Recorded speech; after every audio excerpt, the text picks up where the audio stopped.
Hey, welcome back to the channel. I have a really interesting video for you guys today.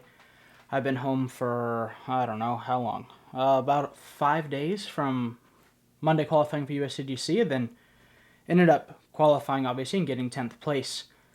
And I was just kind of sitting around thinking about the numbers and thinking about how much it costs to do what I did, and figured it might be some valuable information for some of you guys who are on the normal side or like to be on the comfortable side of things, and you're not a touring player. You're not driving the 5 hours in your own vehicle, sharing an Airbnb with 10 people. So I thought it'd be a fun thing to share with you guys, kind of how much it costs and what I had to shell out just to play Monday qualifier for a disc golf major event. So here we go. All these are based off getting there Friday morning, so I have plenty of practice time, but then leaving Tuesday as if I didn't make it in the tournament. Leaving from Phoenix International Airport, flying to Charlotte. I'm not accounting for food or gas in this equation, as I need to eat whether I'm home or I'm on the road, and I probably spent less than $50 in gas the whole trip, so I don't want to, at this point the number is so high, I don't want to nickel and dime anything. The Monday entry fee is $80. Flights are $587, but I did book them last minute.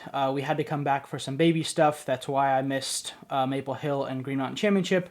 If you don't know, we announced yesterday on Instagram that Michaela's pregnant. We're expecting a baby in March.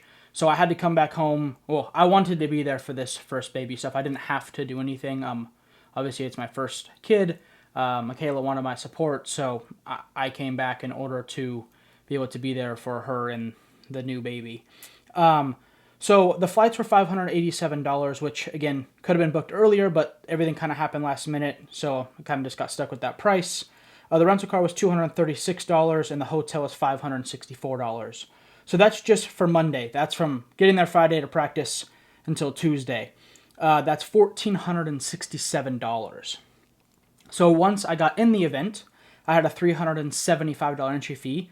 I pay all my entry fees, so I spend about $6,000 a year on entry fees alone. I have no sponsor that covers those at the moment or for the last 5 years, so that's kind of just an expense out of pocket that most other players don't have. So with the Pro Tour and all that stuff kind of upping these entry fees for the Pro Tour Championship and the majors and all that stuff to $300, $400, $500, that comes straight out of my pocket. The hotel, once I was in the event, one more week was $936, and then one more week of rental car was $275. So for a total, $3,053. $3,053. And that's just the price of everything. It's not, I have it all here on this list. I'm not price gouging. You can go into Rock Hill, Charlotte area, rent a car, do all the math. Just is what it is. And then I got 10th place, which got me $1,750. I tied with Paul Macbeth for a total loss of $1,303. So Monday qualify, into the tournament, top 10, losing $1,303. And again, you don't need a hotel. You don't need a rental car, but I had a caddy.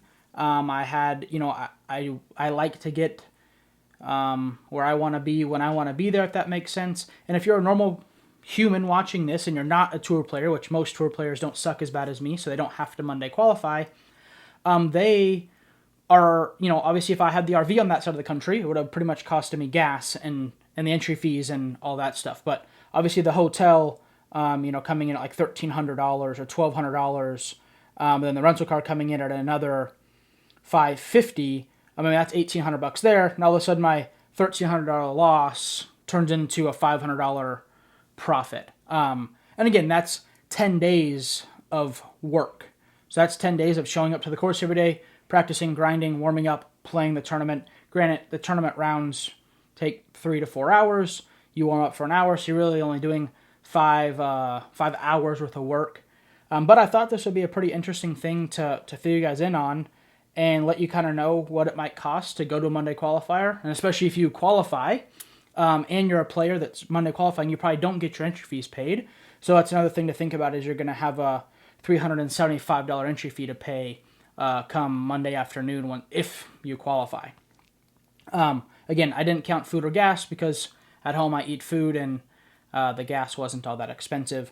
And there's obviously ways, if you're staying with a host family, or you're borrowing a car, or you're doing any of that, obviously it becomes a much more reasonable thing to do. Or you get an Airbnb with a bunch of people, and instead of paying, $900 or whatever it might be for a hotel, you're paying $200 and splitting it amongst 5 friends. So overall, I think that there is a lot of positives to come from this. I think that it was nice to finish the year for myself on a high note and play well and kind of display that even though I've had a pretty poor year, and I'm not very happy with it at all, that I still was able to go out there, grind myself into the Monday qualifier, qualify at the second spot, Grady shoe shot 11 under, which is incredible, and then be able to maintain that type of play throughout the entire event and stag myself a top 10. Going into the 2025 season, I'm pretty proud of that. Like I said, the 2023 and 24 was a pretty good struggle for me. I missed half of 23 due to my arm, and then wasn't able to really practice that much through the off season, like diligent practice. So I just kind of had intermittent greatness in 2024, mixed with a bunch of absolute worst stuff you could imagine. So to go out there, fly across the country, know that I only have one round to get in, and be able to do it was a pretty special experience and something that I'll remember forever and definitely tell my kid about.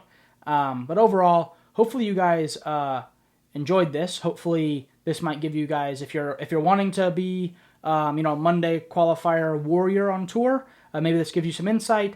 Or if you're just a disc golf fan, kind of interested in what it might cost us to play every week. And again, a lot of this stuff, Simon, I'm just going to use him as an example because he has a kid. He flies in, he rents a car, he gets a hotel.